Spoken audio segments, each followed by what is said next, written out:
man. Chance with the spur. Violent solutions to life's problems. Gangs have to learn to love. To be inclusionary. We'd award badges to good gangs and give bad gangs a silly hat to wear. It would give people something to feel a part of. Kill with kindness, not a garden tool. Yes, but what about the guy getting beaten up on the street? Or the man having his...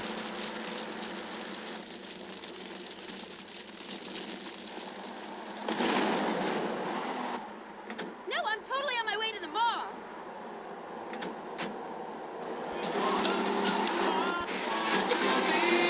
Well, any day. The other day, I picked up a young woman and we discussed a non-violent solution to war. We called it peace. Your father is a great man. He's done more for the arms trade in this state than anyone else, myself included. And you shame him with this socialist, jiggery, pokery hootenanny. America needs hope, not songs that are supposed to send food to the poor. Songs will get you nowhere. This country needs something to aim for, like being rich and laughing at poor people, or being in government and laughing at the electorate. No, Mr. Shrub, let's not make this personal. I appreciate your attempt to...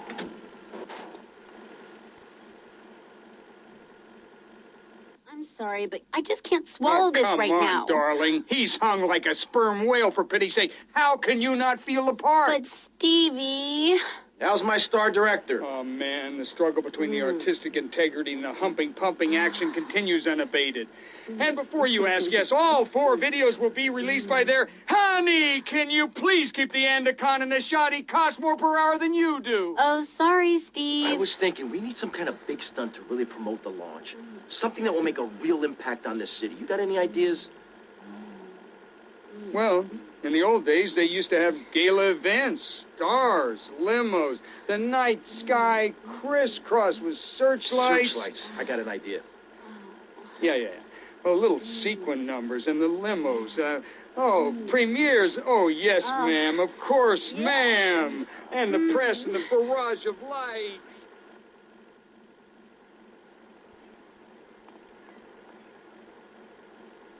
More goes to administration salaries. That's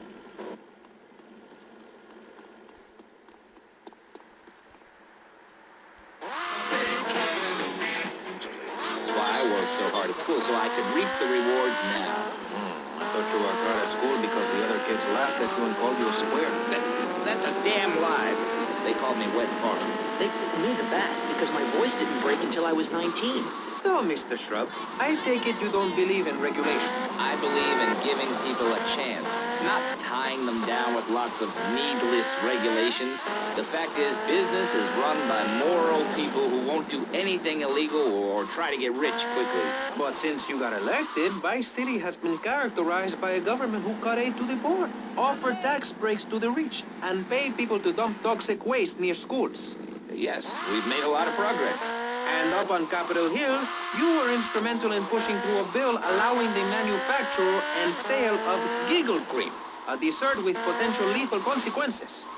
Not true. Only 23 people have died, and several of them probably deserved it. So, with people being set such a bad example by big business, how are they supposed to respect each other, to act safely in society? And how are they policed by a demoralized and underfunded police force? Well, I'm afraid that's apparently quite a difficult question, but my solution is easy. I'm going to talk for a long time about a subject not in any way related, and pretty soon people will forget all about it. I'll remind people that I have a great haircut, and that under my stewardship, my city has had, on average, 15% better weather than before, while crime rates only go up if you don't turn the graph upside down. Turn it upside down, and they have halved. Halved! Under me, Alex Shrub. Vote Shrub for president, and you'll have a friendly face in the White House. A man you can trust. A local man who likes golf and laughing and photo opportunities at your store or place of business. Just send me a letter. I'll send you an automated photocopied response. We call it democracy, and that's where the money goes. Just a minute. Don't interrupt. Let me finish. But you're not... This man... You, Shorty, shut up and let me speak. I'm taller than him, ladies and gentlemen, by at least 3 inches, which means I'm a lot more respectable looking. Everyone knows politicians lie and steal and cheat, but at least with me in charge, you know I look good and I have a very supercilious...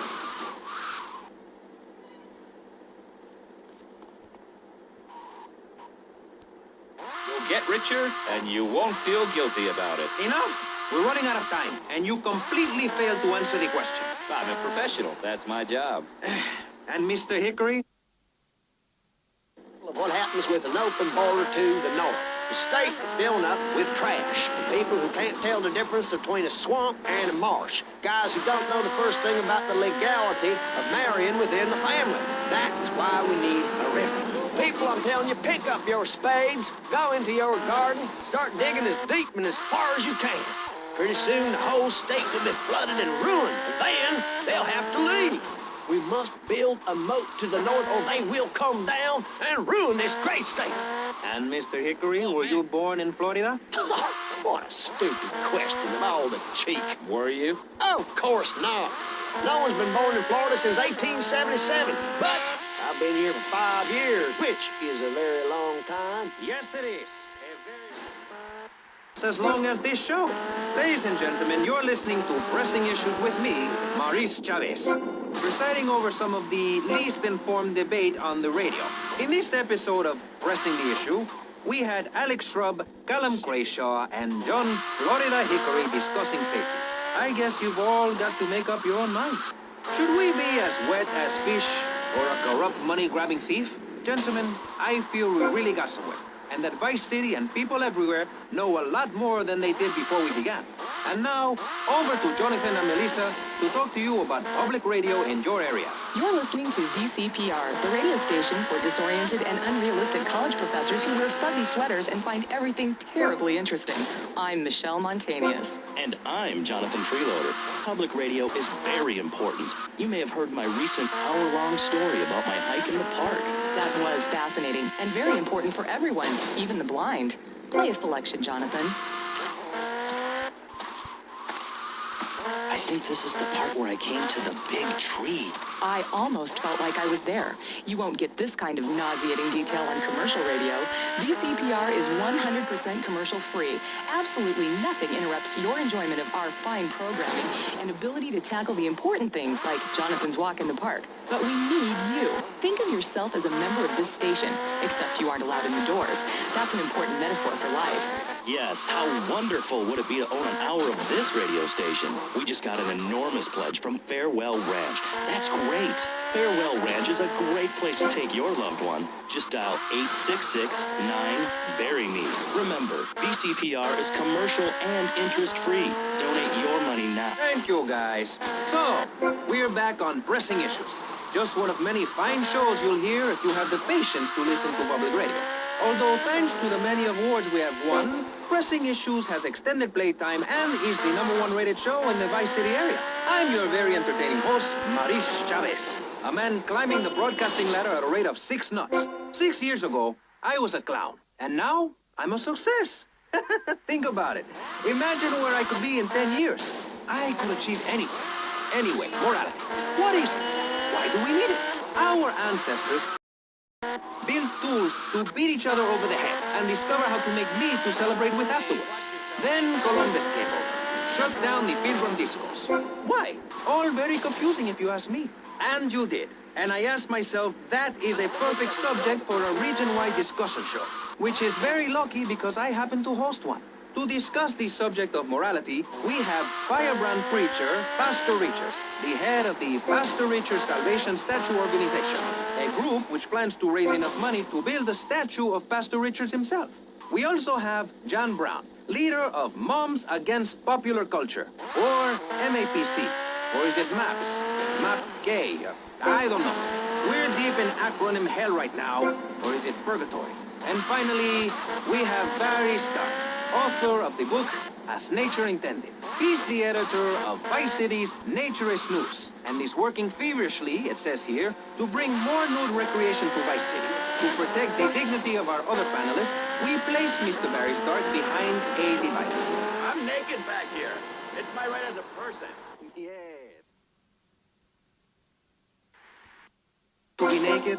Yes, you can't stop me. Well, I'm a mother, so I have to deal with this issue every day. My adorable kids have learned that it's wrong to be naked. When it's bath time, they know to put on a bathing costume. That's that.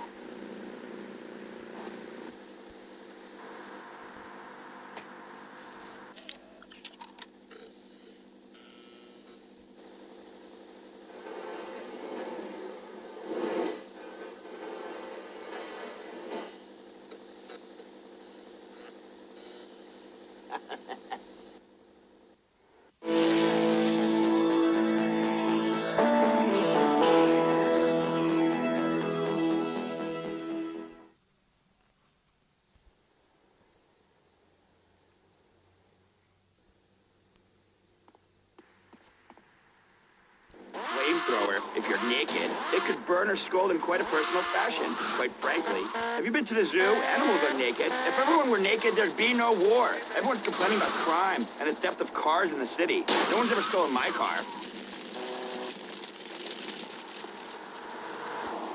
Why are you scamming?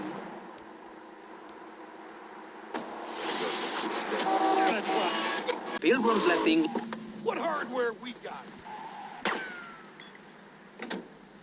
I feel all lonely. Imagine. Which they heard had a magnificent roller coaster. Once they got here, they were very hungry, having been on a ship for 65 days. So they ate for 3 days straight. Thanksgiving quickly became an annual custom. America was founded by people who wanted a place where they could tell other people how to live. And I'm a history major. But do we have the right? The question, is it moral to celebrate Thanksgiving, a holiday that is clearly about gluttony, annoying relatives, and awful casserole? Well, I, for one, love a casserole. And at my weekly meeting, my congregation has a potluck. You see, a casserole is a lot like life, Maurice, and that's the basis of my philosophy. If you put a bunch of leftovers from the fridge in a pan and bake it, somebody will probably eat it. It's like my book. You believe in your favorite sports team, then they get massacred. You believe in gravity, then it turns upside down on you. You love your favorite TV show, then the network ends it with a lousy finale. But you can believe in me, and if you believe in something, support it. It's one thing to love something, but if you don't shower it with money, then just don't talk to me. Communism, don't make me puke my guts out, please. Well, I myself love casseroles on Thanksgiving. And the way to teach your children the rich history of America is through theme parks. I just love Pilgrim World, especially the part where you get to slaughter your own buffalo and take home the meat, or give the locals the flu while buying their land off them for a pittance. That's what children need. What is? Wholesome activities that benefit the family. Now, what good is it if a kid plays...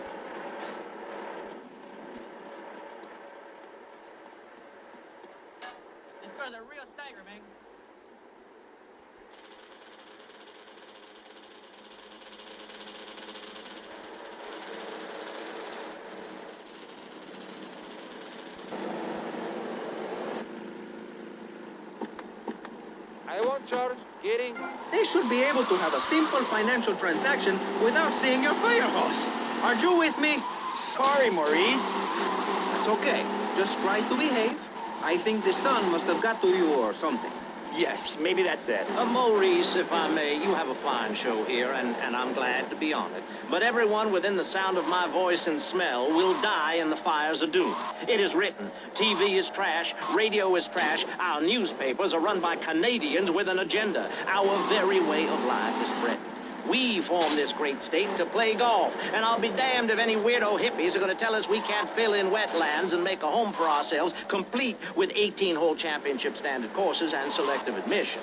Heathens will ruin the land. Acid will rain from the skies. We'll never hear my voice again. It will be anarchy. TV teaches immorality. Refugees, glue, the price of tea in China. How can we raise children in this environment? My little boy asked me the other day, Mommy, are unicorns real? What am I supposed to say to that? Do I lie and make myself as bad as the boy's father? Or do I break the little boy's heart and ruin his life so that he ends up a nudist or a freak or something? It's a difficult question, Jack. A very difficult question. Is it right to lie? Clothes are a lie, Maurice. No, Barry. Clothes are a way of keeping warm and not getting arrested. No policeman has ever hit me with his truncheon. I'd like to hit you back to hell, you sicko. You're filth. Human form of vermin. A blight on a fine society of picket fences and garden parties, and everyone coming 3 times a day to my statue to... Human being, I have to say, I find your philosophy or cult or whatever it is utterly and completely appalling. Why, thank you. I knew you'd understand. I mean, you seem to want to build a religion around yourself and some 1950s vision of America. It's the 1980s, man. And one-man worship me cults are not allowed, my friend. Exactly. As I say in the great book, many a call, but unless you have a good credit rating, go screw yourself. You'll burn in hell. Ay, por favor, shut up. But Barry, what are you doing? I'm lonely, Maurice. Lonely, and I need some bodily contact. Get back behind that panel. Don't be shy. Please. We've all got one.